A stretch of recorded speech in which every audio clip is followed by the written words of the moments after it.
What would your racehorse name be? If you owned a racehorse. Epimethean's regret.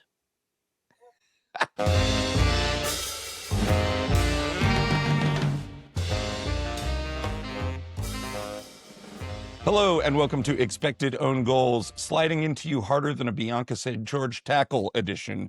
I am your host, Eric Morgan. And I am Evan Davis. That's just the kind of energy we're going to bring to you on a Monday morning when we're recording this. 8 games. Cleats up. In the can. Several teams now have hit double digits in the matches played column. And the table is tightening, at least from a performance perspective. So let's just jump right into it. Let's begin with the Amazon Prime Game of the Week. The Kansas City Current 3, the Houston Dash 0. Yeah. Is this a reflection of Kansas City's quality or of Houston's sort of phantom quality? I would say it's probably a mixture of both. I think Houston flattered to deceive in the early part of the year, and I think Kansas City had a bunch of things go wrong for them in the early part of the year. Temwa Chewing is back, and this is the result. Houston was always going to have a lot of challenges given the youth of the group, and I think that lack of experience and naivete is being exposed. They've had a very rough couple of weeks, and I don't think it's completely undeserved. I mean, at this point now, once we do our strength of schedule and game state adjustments to the XG leaderboard, they are solidly in 14th place, and that feels pretty appropriate. After a really promising start, it feels like more teams have gotten tape on the Houston Dash and have figured out ways to both take away their individual qualities up front and also limit their ability to find space to pass. Yeah. I think in this particular game, you can throw a fair amount of that out because Jane Campbell sets a ball volleyball style into her own net early on. An uncharacteristic error for her redirects a Michelle Cooper cross that almost certainly would have been less dangerous if she just had let it go. But that really put Houston behind it. Moments later, they concede to Temwa Chewinga on, in that instance, a solid enough goal. And from there, the game felt pretty done. Even if that own goal hadn't happened and we had a little bit of extra time of even game state, Houston's defense did not look like they were going to have a solve for Chewinga at full speed. And very few teams do. I'm not convinced of the spacing that we've seen from Bethune and Sentner through the middle, but it almost doesn't matter when you have Cooper and Chewinga out wide, both healthy, both able to attack. If you want to put this at the feet of game state, okay, fine. But I thought the spacing of Bethune and Sentner was much less clustered in the way that it has been. Bethune was able to stay in the pocket. Sentner was able to stay up high. Both had pretty good games. Again, weak opposition, going a goal up very early, if you want to throw those caveats in. But it felt like a much more balanced setup. Chris Armas did a quick explanation of rest defense in the pregame, and it actually looked like a rest defense for a change, Whereas I think his idea of setting them up in upper rest defense has been, we say, hit and miss for several weeks running, and maybe it's the group finally locking into place after having a bunch of reps together. Maybe it's just, again, playing a weak opponent and going up a goal early.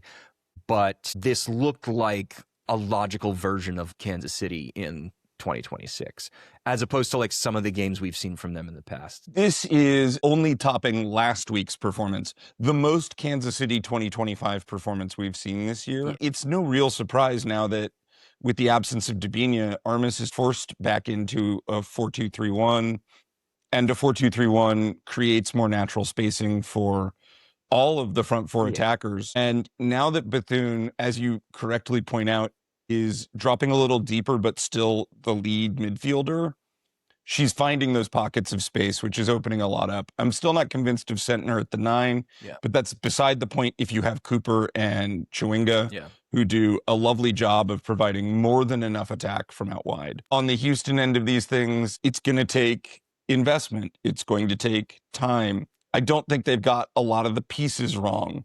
I just think that they're coming back down to earth as one of the teams with less talent in the league. We kind of always knew that. We just weren't exactly sure what that meant. Yeah, and much like the adjusted XG leaderboard, the Lerner Elo projections pegging them for 14th place right now. Yeah. So moving on to a game that had a lot of spice to it until it got the absolute spiciest. Bay won, Boston won, with Bianca St. George somehow not ripping Claire Hutton's leg from its knee in the 42nd minute. But Bay put up a bunch of quality chances before that happened and looked like they were the stronger team moving through transitional phases. And then St. George does what she does, and, you throw the rest of it out. Yeah, I thought the game was relatively even before that red card. Bay was on the front foot, but also Boston was playing its third game of the week, and having traveled midweek after their home victory over Orlando, I felt like Boston was really coming out looking for a point as opposed to looking to sort of press their edge. And Bianca St. George forced their hand in that regard. And just before the red card, I mean, Amanda Gutierrez had one of the best chances in the game. Huge chance. Unfortunately, that goes begging, and then 2 minutes later, St. George just wrecks Hutton, and then it just gets a little goofy. Dorian Bailey with the goal, and then the penalty, and somehow Boston truly escaped with a point, given the whole situation. I mean, we talked a lot over the weekend and posted about it on social media, the astounding rate of sendings off that Bianca St. George has experienced over her career. A 12% sending off rate, 7 straight red cards and 2 second yellows in 60 NWSL starts. Sergio Ramos, legendary men's shithouse, has a 6% sending off rate in his career. Anytime you're twice as violent as Sergio Ramos, you are one of the most, if not the most violent player to have really played the game in a modern league. Bianca St. George, only player in NWSL history to get multiple straight reds in one season, in multiple seasons. This is the second time she's done this. And so much of her social media is dug up about building your own personal brand. Not only has Bianca St. George done that quite effectively, she left her personal brand on the upper thigh of Claire Hutton. I just want to talk about the tackle itself. Yeah. And I do think that there are other valuable things to talk about in this game, particularly Bay's offense looking slightly better. Sokowitz probably also deserves some breakdown. But really, the flashpoint is this. Arguably the worst tackle I've seen in years. Yeah. We were hanging out with friend of the pod, Anna Dakash of Everything Bagels. We were just sort of running back through our memories, red cards that were this violent. And it really, for me, just goes back to the non-called cleat to the chest in the World Cup final of Nigel de Jong to Xabi Alonso, where Alonso picked up his shirt and just showed the imprint of a cleat. That was the level of violence that we saw here. Yeah. Thank God for VAR. I mean, the ref got it on the field, but VAR will be the determining factor on whether this is a much longer suspension. Yeah. Because this is an unrepentant tackle. When you are sliding in to win the ball, I mean, heaven forbid you do this after losing the ball on a lousy touch. But when you are sliding in and you realize you're going to be late, you do have the time to make the choice to withdraw your leg on some level. And instead, St. George extends it and raises it. Right. 2 horrendous things to do.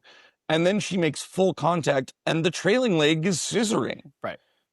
It's a shocking amount of dirty play in a single tackle. Philippa Patau said in the post-match presser, we're not mean. We're not actively trying to play dirty or hurt people in the way that we play. And I believe her. But what that means is that Boston is just ragingly incompetent when they engage in attempted on-ball defensive actions, because the number of fouls that they've generated, the number of yellow cards that they've generated, the number of red cards and sendings off that they've generated. I mean, okay, great. You're nice people who are just trying to play hard, but you're just bad at it. And that's not great either. I mean, I think the problem is, of course, that St. George's tackle is not necessarily indicative of the way in which Boston have all been playing. But I do think that there is something to when you already play on a knife's edge, you're going to sort of fall off it on the wrong side a fair amount. We saw that in this game. The Dorian Bailey goal, turns out Bay can attack when up a player, which is true of most professional teams. But it's a really nice finish from Dorian Bailey on a pretty great passing sequence at the top of the box to release her. And then do you think that that's a Silkowitz penalty? Would you have called that? Because it's tough. I mean, yeah, it's a classic I've seen them given. It didn't bother me that it got called. I could understand if you're Bay and you felt a little bit aggrieved by it, but it seemed reasonable. She's just late. She has been so good and carried Bay on her back. And I feel like if she catches undue stick for that penalty concession, it's that her team even allowed that cross in. Sure. As opposed to something really heinous that she did. Right. Let's move on to something else really heinous, namely Seattle's attack. Seattle's offense. Again, How many games is this? 5 games without a goal? if you want to play anti-football, the only way that becomes successful is if you score at some point. And you can't even rely on we had at least a couple of good chances that went begging. Seattle has not offered jack shit when they actually have the ball at their feet. Gotham made fairly easy work of them when all was said and done. This is an ideal game for Gotham, which is to say they have a team that is already playing deep so they can win the ball off of them in the final third. And then they get infinite chances to tear that team apart. Granted, it's brilliant, but Jordan Dudley gets like 6 more touches than she should be allowed to find space for Savannah McCaskill, who scuffs the ball to Jaden Shaw for the opener. And it's a really great finish from Jaden Shaw, but it's also dead center of the box. And she has a clean sight of goal. And it's one of those that is a quality chance, but I think is underrated simply because all of the circumstances are perfect for finishing, even down to Claudia Dickey being relatively unsighted. And then you end up with Tierna Davidson in the second half off second phase of a corner kick. She must be watching a fair amount of PWHL playoffs because that's a perfect hockey redirect, what she does. Great to see her score, but Gotham were just utterly in control of this game and never were required to leave second gear. Yeah, and they didn't really leave second gear beyond, the 2 goals and like maybe 1 or 2 moments otherwise. Once you strip out strength of schedule and game state noise, your defense is middling and your attack is just shy of outlier bad, but barely. You're in 13th place in that regard. It's a total fucking mess, and it's entirely of their own making. Is this the year you sack Laura Harvey? I don't think she's ever getting fired. We asked this question without really believing it'll ever happen. Yeah. I find it difficult to imagine. I just think that they have not played football in Seattle for quite some time. And that is disheartening. They played a little football in Spokane, but since returning to Seattle, they have really not. Yeah, and also without Jess Fishlock trying to fight back impending age and retirement, their attack has just really offered absolutely nothing. Yeah, that's very fair. Incredible. Let's move on to 2 actually good teams. Actually good teams that kind of canceled each other out when all was said and done. Yeah, that's right. San Diego 2, the Washington Spirit 1. I think the big takeaways from this game for me are I forgot about Trinity Byers, and clearly I should not have. But that San Diego attack just has a lot of depth. I mean, it's not unreasonable to forget about her. She hasn't played very much even after coming back from the ACL. No, of course. But they rotate her in against Washington, one of the better teams in the league. Yeah. And she finds a really good goal that she finishes well early on in this game. Once Macario is there, it's an incredible number of weapons that they can get at you with. Washington peg one back on a corner kick from Rebe Bernal. It's so-so marking on San Diego's part, but she rises for the header and scores it. And for the rest of the game, bar one really huge chance, this feels like a very attritional slugfest between 2 teams that both, I think, would have been fine with a point. 16 shots in the game total between both teams. There was just not many opportunities for either to counter the other team's counter punch, as it were. And back and forth it went until San Diego had one big look that it didn't end up being a quality chance on the shot that got taken from it. But then Kimi Ascanio was able to bag a winner just before second half stoppage time happened. And they could just ride it out from there. Will Washington feel maybe a little bit aggrieved that they didn't get a result here? I think that's fair to say. Did they deserve to win this game on the road? No, not really. This was a game where 1-1 would have been a totally fair score and would have reflected the quality that both teams had brought to this game. And it was decided on a good piece of finishing from Kimi Ascanio late. If you look at the Larner Elo opponent strength rating for this game, Washington was coming in with 103 team rating, and San Diego was coming in with 102.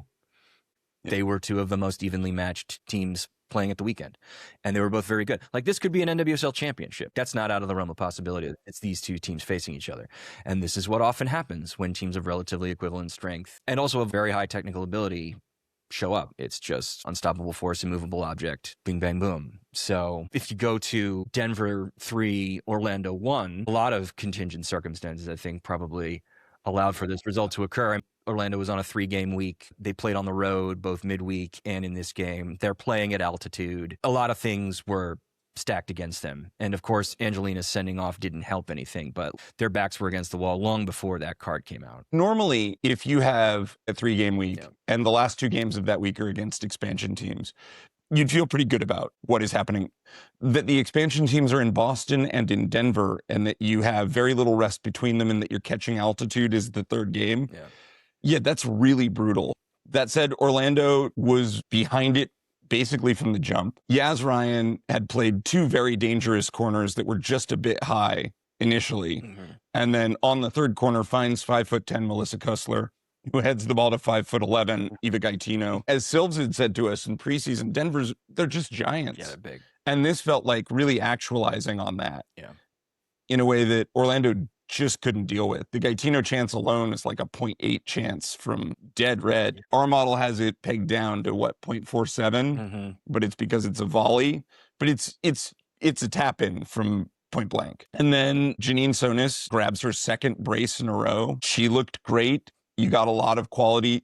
Again, Denver is not great at attacking through the middle, but with Ayo Oke and Janine Sonis, they have very real weapons down the flank, especially when played in tandem with Yaz Ryan. Orlando didn't really have an answer and couldn't activate Barbara Banda in a meaningful way for long stretches of this game. Yeah. Once again, all your defense has to do is key in on one player. And she was gassed. I mean, it looked pretty clear, like by the time she came off, that like she was just absolutely wiped. And like, who can blame her? They did have an extra day of rest compared to other midweek fixtures because they played on a Tuesday. But I think that gets canceled out by the fact that you're at 5,280 feet of elevation, and all the travel. Yeah, you play on a Tuesday night, you'd take a flight probably Wednesday morning to Denver. Yeah. You need to acclimatize for at least a day while also in recovery. You get a training in at altitude, maybe 2 if you're really pushing it. And then you have to go run 90 minutes against a team that is pretty acclimatized and has more days rest on their legs. Yeah. So Orlando can definitely chuck this result out the window by game state and schedule strength adjusted XG. They're in 3rd place. Larner Elo is getting a little bit worried, drops them to 40 projected points in 9th place, just behind the playoff line. But I imagine with a couple of results that can swing back in the right direction. I'm a little worried about Orlando. I am too. It's great to get Bello back. It stabilizes some of the defensive absences you're dealing with injury-wise. Again, it just comes down to who scores the goals if Banda is managed and Ovalle isn't available. It just doesn't seem like there's any legitimate option. Banda's goal in this game is pure Banda in that it is a breakaway not long after the red card. And it's for a brief moment felt like Orlando might be back in this if they could steal one more. And then, basically from the kick, Janine Sonis gets a 3rd phase of attacking play on a platter finish. Yeah. And the last bit that Banda had in the tank seemed to have gone to scoring that thing. And then she was dead. Let's talk about the hair pull red card, because I think we saw 2 red cards this weekend that have basically nothing to do with each other. And they will probably both be assessed violent conduct. Yeah. But in Bianca St. George, we had a horror film of a tackle. With this hair pull, it really felt like a technicality. Angelina both doesn't look like she's intending to grab and just gets a hold of a ponytail and doesn't really yank it. This was the one time, and I'm all for consistency, but this was the one time that I sort of understood the frustration of getting sent off for this. Intentionality doesn't matter in these kinds of situations. And so, this is women's soccer. Everybody should be pretty well aware by the time you make it to NWSL veteran status, the way Angelina has, that, you got to watch where your hands go in a tussle like that. And if you grab somebody's ponytail, if the ref or VAR catches it, this is the consequence. It's a very physical league. It's not as though players have to be concern trolling, walking around ooh, how much contact can I really give? You get away with a lot of contact in this league. So if they're grabbing somebody's ponytail, accidental or not, you got to be prepared for that. That red card may get assessed the same number of games as Bianca St. George's red card. Well, that I don't know if I would agree with. I mean, I'm just saying it's entirely plausible that it will. Yeah. Well, and we have to wait for the distance. That would be a travesty should it come to pass. Yeah. Let's go and talk about another travesty. Portland 0, Angel City 0 in what has to be one of the worst games I've watched this season. Well, it's funny because there were a fair few quality chances on either side, but they were all compressed on the low end of the quality chance scale and masked what is essentially league average amounts of shots that each team took. It felt like an attrition fest of two teams of relatively equivalent strength going back and forth and not really finding a seam. And again, you might say, how can you possibly say that? Look at their place in the standings. Again, you strip out the noise and their XG relative to game state and schedule strength. They're a lot closer to each other than otherwise. The narrative about this game will be that Portland without Olivia Moultrie is a significantly reduced team. And some of that is true, but they didn't get the finishing luck they've been getting a lot this year. Yeah. I joked on our Discord that, what, are we going to have another Portland game where they lose the XG battle and still eke out a win? And the answer is no, they won the XG battle by 1/100th of a point per our model. They weren't really worth more than that. Yeah, and if you want to make the argument that tactically Wilson wasn't really able to find the space that she can often find with a player like Moultrie playing behind her, you could talk your way into that with Petra Torden playing as the 10, not a place where she usually plays. They often were sharing the same space because they're both center forwards, I think, by nature. And it didn't look super fluid, but Wilson got her looks. It's not as though she didn't put up quality chances. She got a good look at the start of the second half. And Sarah Gordon just caught her on another breakaway. Like, Sarah Gordon just made a great last-ditch tackle to catch Wilson on what could have been the biggest chance of her game. Exactly. So Wilson had her moments. It wasn't as though she was cut off completely from things. Taylor Suarez put up, half of Angel City's quality chances? Yeah, she's had some pretty big XG games of late. Yeah. She obviously came into this league highly regarded. She has clearly in training won some measure of trust from Alex Strauss. And you have to hope that with the chances she's finding for herself, there is patience given to her, given the lack of finishing we've seen. That will correct itself. We'll talk about finishing in our Game of the Week episode with North Carolina and Evelyn Ija. Taylor Suarez is doing the right things to get herself not just a goal, but goals. But in this game, the gods said no. Yeah, Angel City has their first 3-game week this week. So Kennedy Fuller, with Kansas City on Wednesday. Yeah. Kennedy Fuller's absence from the 11, probably something to do with rotation. So it'll be interesting to see what Strauss ends up doing on Wednesday here in LA. Meanwhile, the increasingly for real Utah Royals really made very easy work at the end of the day of Racing Louisville. And again, if you want to make the game state argument because of the Malay own goal very early on, you can. But Utah was playing quite well before that happened. We've talked about this. When an own goal isn't an own goal. Dudinha forced one against Denver a couple weeks ago where she just got end line and played a ball that was so devastating that the defender had kind of no choice but to put it in her own net. And I see this particular chance as not a lot different than that. Malay has left essentially no choice but to get some touch on the ball. And to her credit, she nearly gets that over the bar from point blank. And it turns out to be a top bins finish, which she's been doing of late, just not in her own net. Instead, she just has the misfortune of getting herself in a position that she can't get out of. That said, Utah was very good from the jump. And their attack is impressive. And Mina Tanaka is having herself a very real year. If you're a Patreon subscriber, and if you're not, please click the link in the show notes. $6 a month gets you 4 exclusive bonus episodes every single month, amongst other special exclusive access to us and our things. We talked about Utah in depth on Patreon last week, and one of the things that I pointed out was that the thing that's keeping their attack afloat is just how good they've been on corner kicks and generating XG from corner kicks. They were great in open play over the weekend, genuinely great. In particular, the Kiana Palacios-Mina Tanaka relationship was generating a lot of high-value chances and was doing it early. Paige Cronin had to go off injured, what was that, in the 42nd minute? She had to go off in the first half early. But other than that, their attack seems to be pretty logically built. The Palacios, Cronin, Lacasse front three, or if you wanted to fold in CC Delzer to that to take one of them out. Tanaka playing a bit deeper, once they got ahead, but a strong classic 4-3-3 V midfield structure with Narumi being the other progressive option. It just all looked like it made sense. in a way that like I just don't say about Utah all that often. There is still a level of hesitation about how good they are. I think I'm a little less hesitant than you are. This game is another strong point in their favor. This team's pressing is good. This team does have the pieces, particularly as you saw in the Delzer goal, with a revitalized CC Delzer, even if it's as a super sub, can beat your back line and find a pass. That's as good a technical cutback to goal as you're going to see in this league. She gets end line, plays a ball to a ghosting Tanaka who doesn't have a defender to pick her up and slots home from what I would describe as an inevitable place to finish, the edge of the six. And really the only thing that Louisville did this game in terms of effective attacking came off a poor choice from Ana Tejada, that she could have played the ball back to McGlynn. Instead, she's swarmed by a decent Louisville press, and Kayla Fisher gets a solid enough look at goal and finishes well, but that's a mistake that Utah gave away. The only time they were really vulnerable in this game was of their own making. Right. With more sample and with stripping the noise out, Utah is a good attack.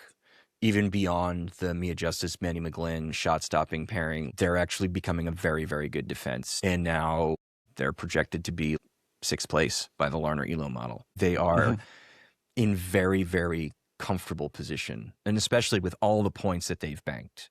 It seems very, very difficult that they miss the playoffs this year. We're going to do a really big state of all the teams once the numbers get super sticky roundup episode right before we go to the international break in a couple of weeks, where we can really plant our flag and say, yes, Utah is for real, but there are vanishingly fewer arguments to say that Utah is not for real at this point. This is an ideal position. Millers should open up the checkbook, and Utah could go from a solid playoff team to a team that could genuinely compete for a championship with a handful more pieces brought in over the summer. Yeah. As far as Louisville is concerned, the evidence is also racking up that they don't have it this year. Yeah, I think it's a depth thing. They just continue to look leggier and leggier. That's right. And that's tough. Maybe there's a little altitude going on. Sandy's 4,400 feet up. It's not Denver, but it's not nothing. But also, everybody's played in Utah and done just fine in the past, so you can't really hang your hat on that. And then you'll just look at the way Louisville was spaced, the way that every line was disconnected from each other and disconnected between lines. It was just a really shambolic performance. And Sears had absolutely fuck all to offer. Yeah, she got one shot on target. They switched her over to the left side to get her time on the ball. That is not her favored position. Right. Her one shot on target, she stung off McGlynn's hands. Yeah. But largely frustrating match for her. If Bev Yanez has any magic left to sprinkle over this squad, she better do it soon. In the meantime, we are saving North Carolina's demolition of the Chicago Stars for our featured game of the week, which you can check out as its own episode in this feed. Mentioned earlier that you should be a subscriber to Patreon. Extra bonus episodes plus discounts on all of our merch. Speaking of merch, limited edition scarves still available in our store. Click the link in the show notes for that. In the meantime, do all the things you're supposed to do with podcasts. Rate us 5 stars. Drop us a kind review. Tell all your friends about us. Follow us on social media at XOwnGoals. That's the letter X, Own Goals. A lot of very cool exclusive video content coming to YouTube, Instagram, and TikTok that you will not find on the podcast itself. And if you feel like we've made an own goal, please email us at xog@xowngoals.com. That's the letter XOG at the letter xowngoals.com. Speak to you on our featured game of the week and on Patreon. Bye.